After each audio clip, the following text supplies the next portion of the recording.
মন্দির নগরী উদয়পুরে আবারও চুরির ঘটনা ঘটে। জানা যায়, গত শুক্রবার উদয়পুর খিলপাড়া অনাথ আশ্রমের পাশে স্বপ্না সরকারের বাড়ি। গত শুক্রবার ছেলের বউ বিএড পরীক্ষা দেবার জন্য কলকাতায় যায়, সাথে পরিবারের লোকজনও যায়।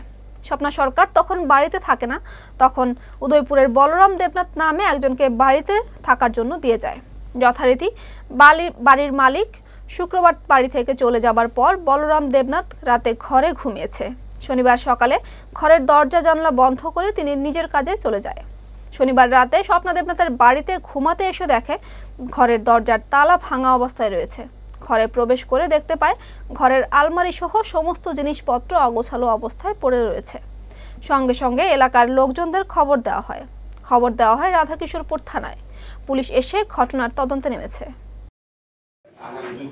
এই বাড়ির যে মালিক স্বপ্না সরকার, তাই নিয়ে কালকে শুক্রবারে কলকাতায় গেছে। তাই নিয়ে বোমার নিয়ে বোমার কি পরীক্ষা আছে, বিএড পরীক্ষা না দিতে জানি, পরীক্ষা দিতে গেছে। তাই আমি এর আগে আমার যতবারই তারা বাইরে যাইতো, আমার ঘুমাইতেন দিয়ে যাইতো, আমি ঘুমাইতাম।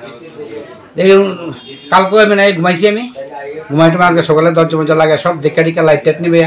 আমি 5টার সময়, সকাল 5টায় আমি বাইরে গেছি। যখন যাই তখন ওই নাম জানি গীতা মাসি আইসে বললাম দুটো ফুল নিবো, আমি দাঁড়াও গীতা লাগাই আচ্ছা আমি কিনি মাসি দেন। তো মাসি ফুল টুল লইয়া গেছে, আমি বেড়াতে লাগাই টাকা গেছি। অক্ষণ আবার আইসি রাত্র 8টা বাজে, তখন আইসি ঘুমাইতাম। আমার পরে মেন গেট সব ঠিক আছে, তালাটা খুললে আমি ঘরে ঢুকছি। ঘরে ঢুকে গাড়িটা রাখই এদিকে সাইডে লাইটের আলো দেখা যায়। আমি গাড়ি লাইটের আলো দেখা যাবে বলি, আমি তো লাইটের সব নিবে গেছি।